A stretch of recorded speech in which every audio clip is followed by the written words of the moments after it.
Bismillahirrahmanirrahim. Assalamualaikum warahmatullahi wabarakatuh. Alhamdulillahirabbil alamin.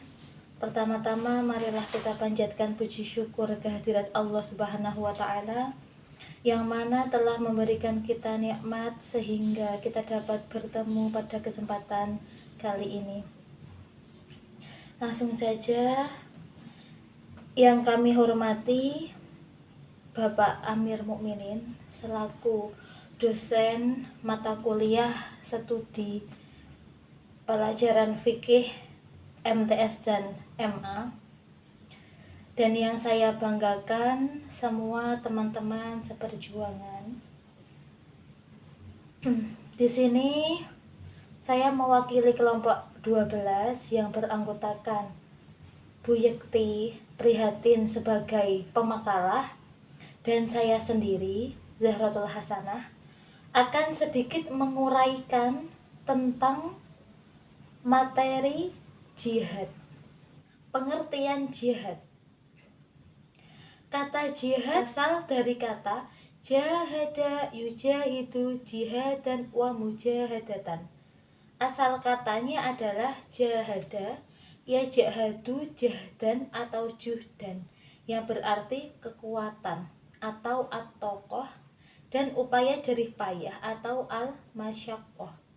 Secara bahasa, jihad berarti mengalahkan segala kekuatan dan kemampuan untuk membela diri dan mengalahkan musuh. Sedangkan menurut istilah, jihad adalah perjuangan melawan orang-orang kafir untuk tegaknya agama Islam. Pelaku jihad disebut mujahid.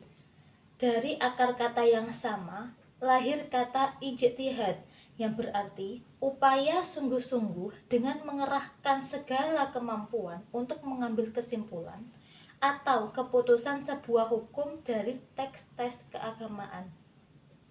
Dengan demikian, jihad berarti sebuah upaya sungguh-sungguh yang dilakukan oleh seorang muslim dalam melawan kejahatan dan kebatilan, mulai dari yang terdapat dalam jiwa akibat bisikan dan godaan setan, sampai pada upaya memberantas kejahatan dan kemungkaran dalam masyarakat. Dari aspek terminologi, definisi jihad berkisar pada 3 aspek. Yang pertama, jihad yang dipahami secara umum adalah segala kemampuan yang dicurahkan oleh manusia dalam mencegah atau membela diri dari keburukan dan menegakkan kebenaran. Yang termasuk dalam kategori ini adalah menegakkan keadilan, membenahi masyarakat, bersungguh-sungguh serta ikhlas dalam beramal, gigih belajar untuk melenyapkan kebodohan, dan bersungguh-sungguh dalam beribadah. Kemudian aspek yang kedua adalah jihad dipahami secara khusus sebagai usaha mencurahkan segenap upaya dalam menyebarkan dan membela dakwah Islam. Aspek yang ketiga, jihad yang dibatasi pada qital atau perang untuk membela atau menegakkan agama Allah dan proteksi kegiatan dakwah. Selanjutnya adalah dasar-dasar jihad dalam Al-Quran dan hadis. Di dalam Al-Quran, dalam Quran surat Al-Hajj ayat 78 dijelaskan, yang artinya, dan berjihadlah kamu pada jalan Allah dengan jihad yang sebenar-benarnya. Dia telah memilih kamu, dan dia sekali-kali tidak menjadikan untuk kamu dalam agama suatu kesempitan. Ikutilah agama orang tuamu Ibrahim. Dia Allah telah menamai kamu sekalian orang-orang muslim dari dahulu. Dan begitu pula dalam Al-Quran ini, supaya Rasul itu menjadi saksi atas dirimu, dan supaya kamu semua menjadi saksi atas segenap manusia, maka dirikanlah sembahyang, tunaikanlah zakat, dan berpeganglah kamu pada tali Allah. Dia adalah pelindungmu, maka dialah sebaik-baik pelindung dan sebaik-baik penolong. Dalam suatu hadis dijelaskan dari Ibnu Umar, Rasulullah Shallallahu Alaihi Wasallam bersabda, Saya diutus dengan pedang, hingga Allah disembah tiada serikat baginya, dan rezekiku dijadikan di bawah naungan tombak. Kehinaan bagi siapa yang menyalahi perintahku, dan siapa yang menyerupai suatu kaum, maka ia termasuk kepada kaum tersebut. Hadis riwayat Ahmad. Jadi di atas adalah dasar-dasar jihad menurut Al-Quran dan Al-Hadis. Selanjutnya, macam-macam jihad. Yang pertama, jihad melawan hawa nafsu. Jihad melawan hawa nafsu dapat dilakukan dengan hal-hal sebagai berikut.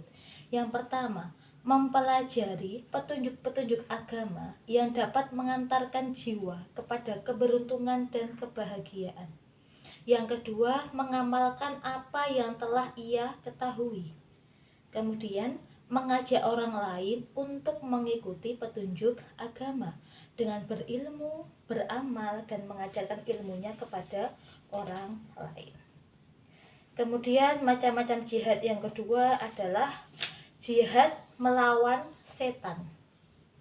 Jihad melawan setan adalah berupaya untuk menolak segala bentuk keraguan yang menerpa keimanan seseorang dan menolak segala bentuk keinginan dan dorongan hawa nafsu. Keduanya dapat dilakukan dengan berbekal pada keyakinan dan teguh serta kesabaran. Kemudian macam-macam jihad yang ketiga adalah jihad melawan orang-orang kafir dan orang munafik. Selain jihad melawan hawa nafsu dan setan, jihad lain yang secara tegas disebut dalam Al-Quran adalah jihad melawan orang-orang kafir. Selanjutnya kami akan menjelaskan tentang tujuan jihad. Tujuan jihad dalam Islam adalah untuk mempertahankan dan membela serta meninggikan agama Islam. Kemudian tujuan perang dalam Islam adalah sebagai berikut.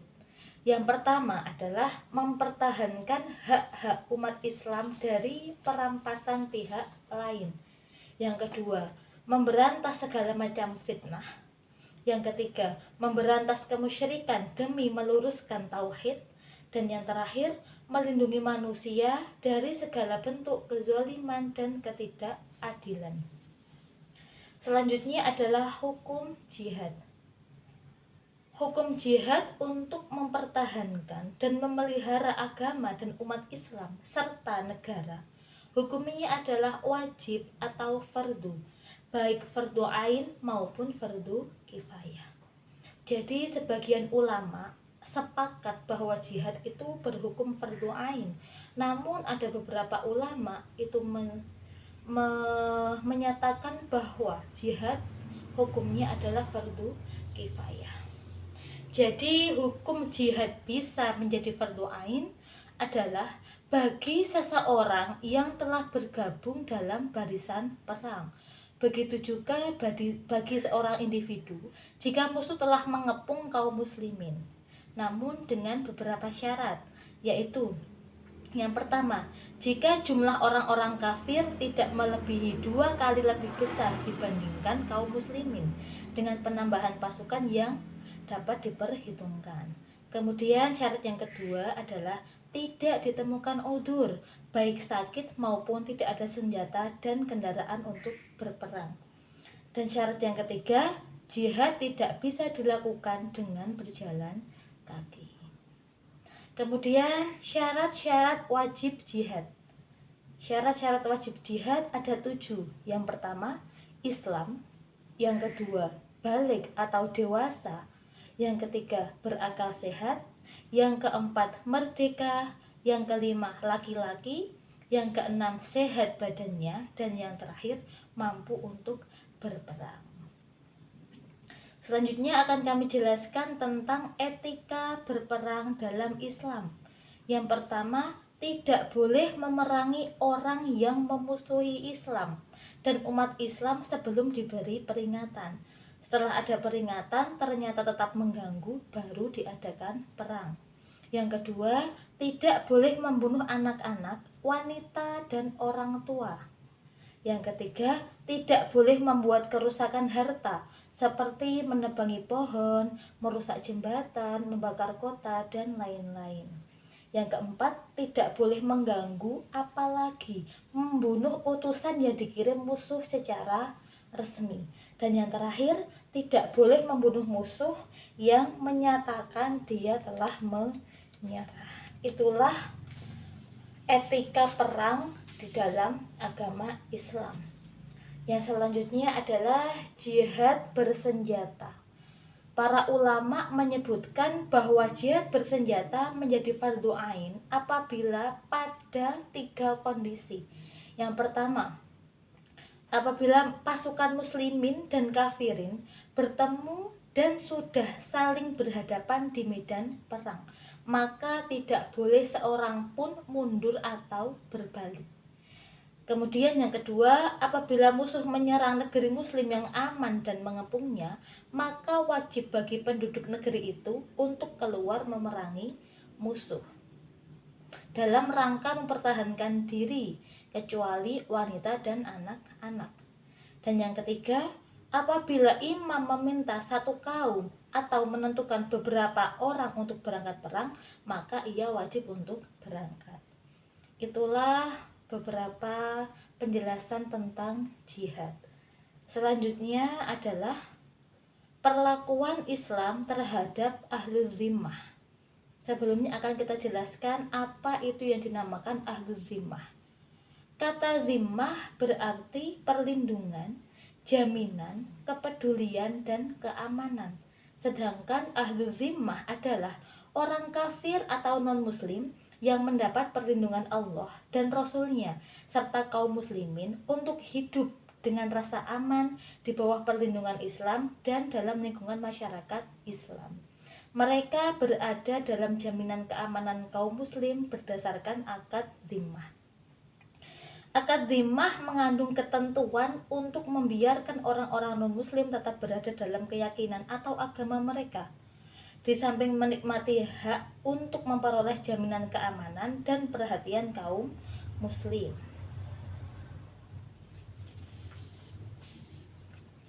Dasar perlakuan ahlu zimmah terdapat dalam surat At-Taubah ayat 29 yang artinya, perangilah orang-orang yang tidak beriman kepada Allah dan tidak pula kepada hari kemudian, dan mereka tidak mengharamkan apa yang diharamkan oleh Allah dan Rasul-Nya, dan tidak beragama dengan agama yang benar atau agama Allah, yaitu orang-orang yang diberikan Alkitab kepada mereka, sampai mereka membayar jizyah dengan patuh sedang mereka dalam keadaan tunduk. Quran Surat At-Taubah ayat 29. Selanjutnya, syarat-syarat dinamakan ahlu zimmah. Menurut Dr. Muhammad Iqbal dalam bukunya Fiqh Siyasah, ahlu kitab yang tergolong ahlu zimmah yaitu Yahudi, Nasrani, dan Majusi. Unsur-unsur seseorang dikatakan ahlu zimmi yaitu 1. Non-muslim, 2. balik, 3. berakal, 4. laki-laki, 5. bukan budak, 6. tinggal di negara Islam, dan yang terakhir adalah mampu membayar jizyah. Perlakuan Islam terhadap ahlu zimmah. Yang pertama, ahlu zimmah tidak boleh dipaksa meninggalkan agama mereka untuk masuk Islam. Yang kedua, ahlu zimmah wajib membayar jizyah kepada negara. Jizyah dipungut ahlu zimmah yang laki-laki, balik, dan mampu. Tidak diambil dari anak-anak, perempuan, dan yang tidak mampu.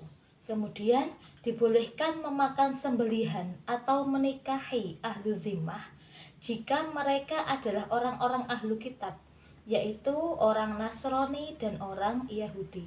Dan yang terakhir, boleh dilakukan muamalah antara umat Islam dan ahlu zimmah dalam berbagai bentuknya seperti jual beli, sewa menyewa atau ijarah syirkah, rohen atau gadai, dan sebagainya.